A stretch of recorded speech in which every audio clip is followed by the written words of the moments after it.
Grinder पे किसी ने मुझे इतना लंबा मैसेज भेजा, let's read that out first. Hello sir, मैंने आपके बहुत वीडियोस देखे हैं यूट्यूब पे, it's too great. I am 22, मैं एक लड़के के साथ रिलेशनशिप में हूँ, उसकी एज 28 है। मैं बहुत ज़्यादा इमोशनल पर्सन हूँ, सो मैं बहुत उससे प्यार करता हूँ, वो भी मुझसे प्यार करता है। बट द प्रॉब्लम इज़, मुझे डर लगता है कि मैं मेरे करियर से दूर जा रहा हूँ। ही मोटिवेट्स मी बट मैं उसको भूल नहीं सकता। वो मुझसे प्यार करता है लेकिन वो लड़की से शादी करने वाला है। मुझे सब चीज़ों से डर लगता है। मैं एक्सपेक्ट करता रहता हूँ कि वो मुझे हमेशा कॉल करे, मेरे हालचाल पूछे। लास्ट 3 दिन में मैंने ही उसको कॉल किया। मैंने सोचा वेट करना चाहिए, लेकिन उसने कॉल भी नहीं किया, सिर्फ व्हाट्सएप पे गुड मॉर्निंग गुड नाइट किया, बाकी कुछ नहीं। मैं उसे भूल नहीं सकता। Please give me suggestion. This is a very common scenario, मेरे साथ भी ऐसे हो चुका है। Let's talk about it. Subscribe to my YouTube channel Awaken with Sagar and don't forget to hit the bell icon to receive the latest updates. Grindr is not the right place to ask questions or coach or counsel anybody. तो अगर आपके कुछ सवाल हैं तो एक Google form की link मेरे सारे वीडियोस में अवेलेबल है।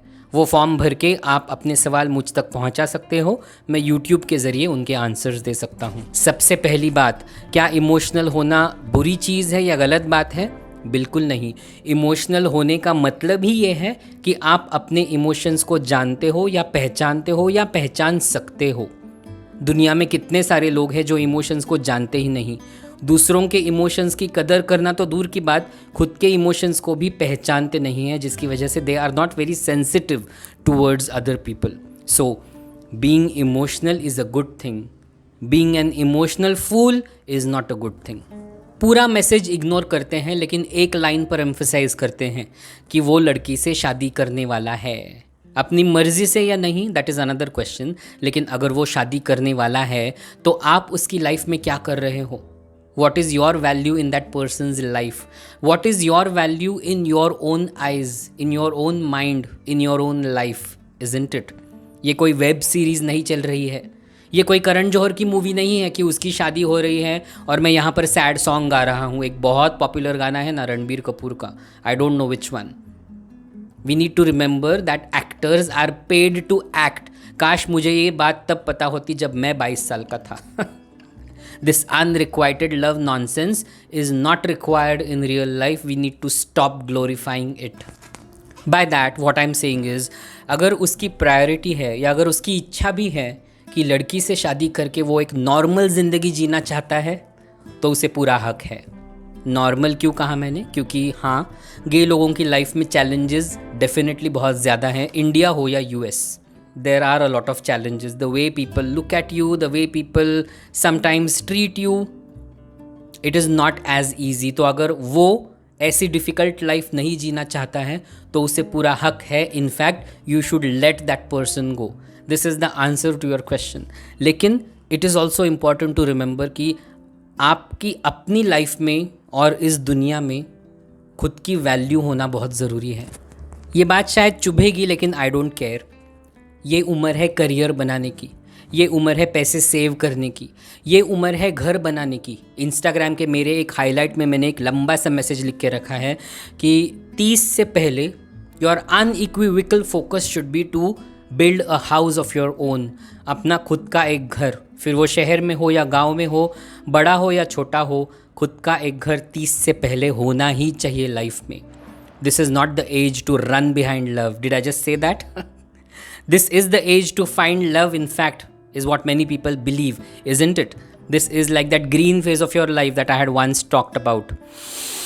कोई मिल जाता है, शादी हो जाती है, तो that is another path altogether, that is another story altogether. लेकिन अगर इतना confusion है, इतना डर है, इतनी uncertainty है, आप अगर इतने dangling state में हो, तो love should not be your top priority in this phase of your life at least.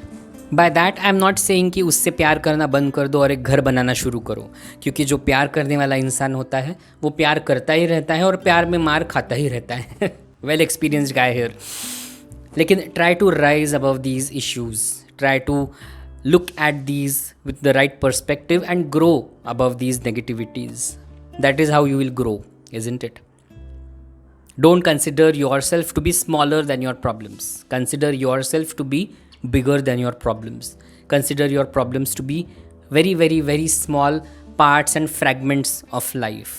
Look at everything in the right perspective, that is only when आप उन चीज़ों को करेक्टली हैंडल कर पाओगे और सॉल्व भी कर पाओगे। अब थोड़ा सा डीप जाते हैं। सिर्फ लड़की के साथ नहीं, कई बार ऐसे होता है कि सामने वाले को दूसरों के साथ भी मिलना होता है, कमिटमेंट नहीं चाहिए होती है, मोनोगेमी नहीं चाहिए होती है, इन द सेंस जिसे फ़न एंड फ्रेंड्स भी कहते हैं कि आप और मैं फ़न एंड फ्रेंड्स कर रहे हैं और एट द सेम टाइम आप 10 लोगों के साथ फ़न एंड फ्रेंड्स कर रहे होते हो और मैं 10 लोगों के साथ फ़न एंड फ्रेंड्स कर रहा होता हूँ एक्सप्लोर करने के लिए। इससे और घिनौनी चीज़ कुछ नहीं हो सकती दुनिया में। वैसे भी ग्राइंडर, टिंडर और ब्लूड पर मिला हुआ प्यार टिकाऊ नहीं होता है, क्योंकि that is not how love is found. प्यार वो जो ग्रिड्स होते हैं ना, ग्राइंडर का ग्रिड जो होता है, टिंडर का लेफ़्ट राइट में, ब्लूड में वीसी करके, नूड वीसी करके प्यार नहीं मिलता है। इंस्टाग्राम पर भी हम जो एक दूसरे को डीएम कर रहे होते हैं कि काश ये मेरा दोस्त बने, काश ये मुझे समझ पाए, काश इसके साथ मेरा कोई कनेक्शन जुड़े, that is not how friendship is formed at all. We really need to understand कि even though these apps are facilitating all of these disgusting things, we need to take charge of our own lives and realize that our definitions need correction. खुद की value करना बहुत important होता है, खुद की worth पहचानना बहुत इंपॉर्टेंट होता है। हाँ, ऐसे होता है कि कई बार हम इमोशंस में बह जाते हैं और हमें ऐसे लगता है कि इस व्यक्ति के अलावा मुझसे और कोई प्यार कर ही नहीं सकता है। That is the most pathetic and the wrongest thing to believe in. लेकिन क्योंकि हम बहुत सारी मूवीज़ देखते हैं तो हमें ऐसे लगता है कि ये एक ही हीरो है उस मूवी का, इस मूवी का, मेरी लाइफ की मूवी का। That is not true at all. लेकिन अपनी वैल्यू जानना बहुत इंपॉर्टेंट होता है। 2012 में मैं जिसके पीछे पड़ा था साल भर, उसने मुझे पहले ही दिन 31 मार्च 2012 को ही बताया था कि वो बायसेक्सुअल है और वो लड़की से शादी करने वाला है, लेकिन फिर भी आई फ्लोड अननेसेसरीली। 2015 के वैलेंटाइंस वीक में मुझे ऐसे एक लड़का मिला था। मैं 33 इयर्स का था और वो 23 इयर्स का था, लेकिन वो कहता था कि सागर जब मेरी शादी हो जाएगी उसके बाद भी हम अफेयर में रहेंगे।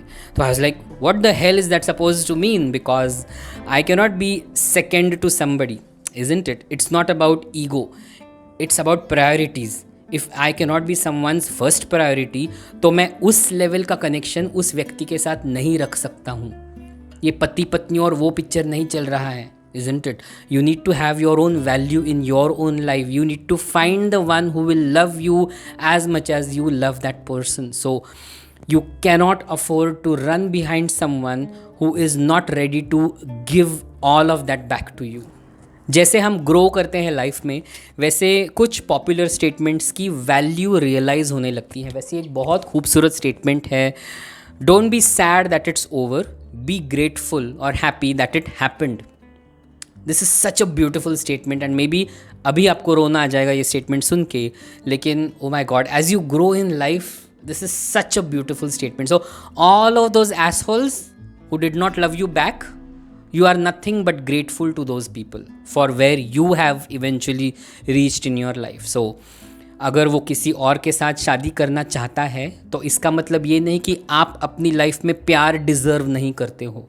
इसका मतलब ये नहीं कि आपको कोई और उससे भी ज़्यादा प्यार करने वाला नहीं मिल सकता है। तो you have to stay positive, you have to think correctly.